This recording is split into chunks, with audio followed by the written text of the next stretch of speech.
Halo, salam Indonesia.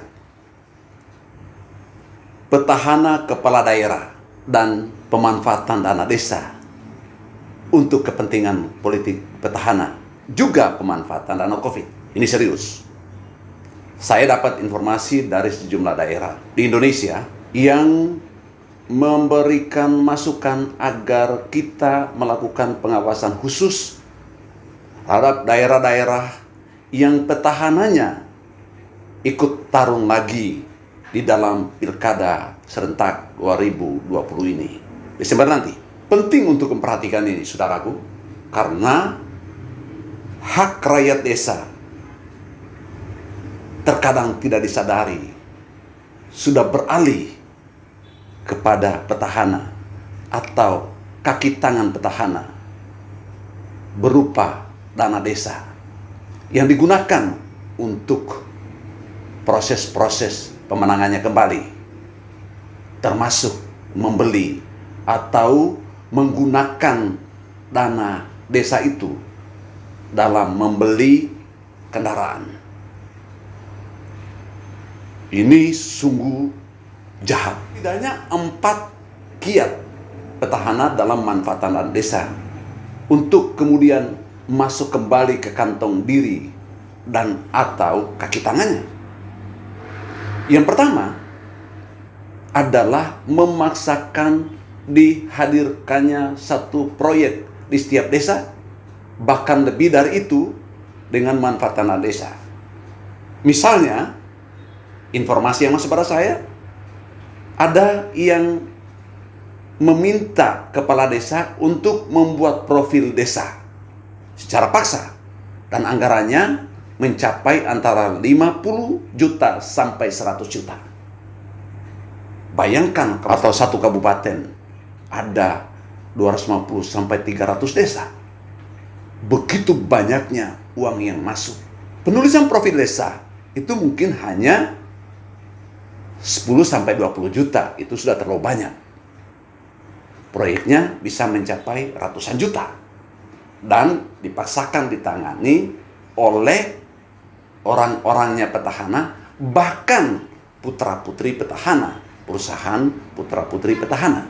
Banyak sekali, bukan? Yang kedua, menjadikan desa tidak memiliki kepala desa definitif.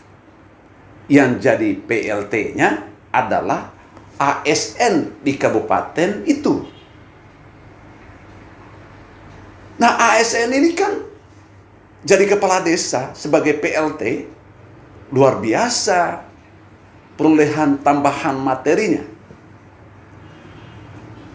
Nah, yang bersangkutan kalau tidak mau mendukung petahana, ya, dibatalkan SK PLT-nya. Berarti dia kan kehilangan sumber pendapatan yang menggiurkan dari dana desa. Mudah sekali. Jadi lihat saja di kabupaten-kabupaten yang banyak PLT kepala desanya, berarti di situ ada indikasi pemanfaatan dana desa dengan cara mem-PLT-kan atau tidak mendefinitifkan kepala desa, tidak mempermanenkan kepala desa. Itu kiat canggih luar biasa. Sudah pasti ASN sendiri dipaksa untuk pilih petahana itu, apalagi yang bersangkutan jadi PLT, ya dia akan memanfaatkan kesempatannya itu untuk kemudian dana desa dia akan kong-kalingkong dengan petahana, dan kemudian dia akan memaksa masyarakatnya untuk ikut memilih petahana yang berakal bulus itu. Yang ketiga catatannya adalah, atau caranya adalah menekan kepala desa. Hai para kepala desa, jadilah tim pemenangan saya. Kalau tidak, maka saya turunkan inspektorat untuk memeriksa Anda. Atau bahkan polisi pun saya minta untuk memeriksa Anda. Karena kepala desa pasti, kalau dicari-cari kesalahannya, pasti ada saja salahnya, maka dia merasa takut. Oleh karena itu, ya daripada saya diperiksa, yaudah saya ikut saja. Padahal disitulah sebetulnya cara-cara memanfaatkan kepala desa dengan dana desa itu. Yang keempat, itu adanya BUMDes, badan usaha milik desa, yang boleh dikatakan fiktif. Aliran dari dana desa masuk ke BUMDes, tapi BUMDes tidak punya kas. Coba periksalah BUMDes di seluruh kabupaten di Indonesia. Berapa kasnya yang tersedia? Berapa usahanya? Apa saja usahanya? Cek saja. Menurut informasi dari seorang peneliti, dana desa banyak yang fiktif. Ini yang harus dijadikan catatan serius. Poin kedua adalah dana COVID. Banyak daerah atau kabupaten yang di daerahnya sebetulnya minus atau tidak ada wabah corona, tapi ada dana COVID, dan dimanfaatkan dana COVID itu dengan cara-cara manipulasi aktivitas. Masuklah ke kantong petahana. Ini cara bulus, saudaraku. Jadi kalau ada petahana yang macam ini, silakan plototi, dan harusnya kelompok-kelompok masyarakat kritis melakukan pengawasan secara swadaya, secara sukarela, untuk memastikan bahwa dana desa dan dana COVID tidak terus dimanfaatkan oleh petahana, seperti yang terindikasi selama ini dan sampai sekarang. Yang kedua, pihak kepolisian juga harus turun melakukan pemeriksaan. Saya sudah diinformasikan oleh seorang teman dari KPK bahwa mereka akan turun ke daerah.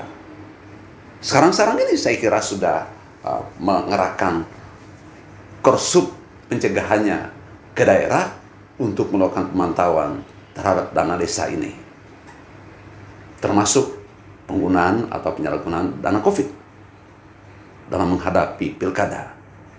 Saya berharap KPK juga dengan korsupnya itu segera pantau secara khusus dari dekat para kepala daerah, kabupaten maupun kota, termasuk gubernur yang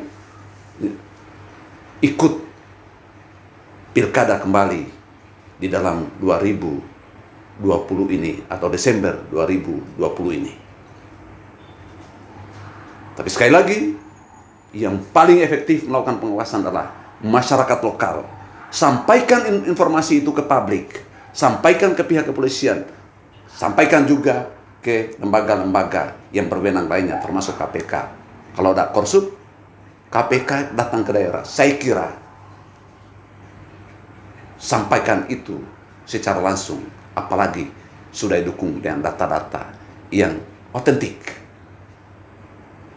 Itu saja. Terima kasih saudaraku. Mari kita jaga Indonesia dengan memastikan bahwa hak-hak rakyat tidak boleh diperas, dimanipulasi oleh pemimpin yang berakal bulus. Salam Indonesia.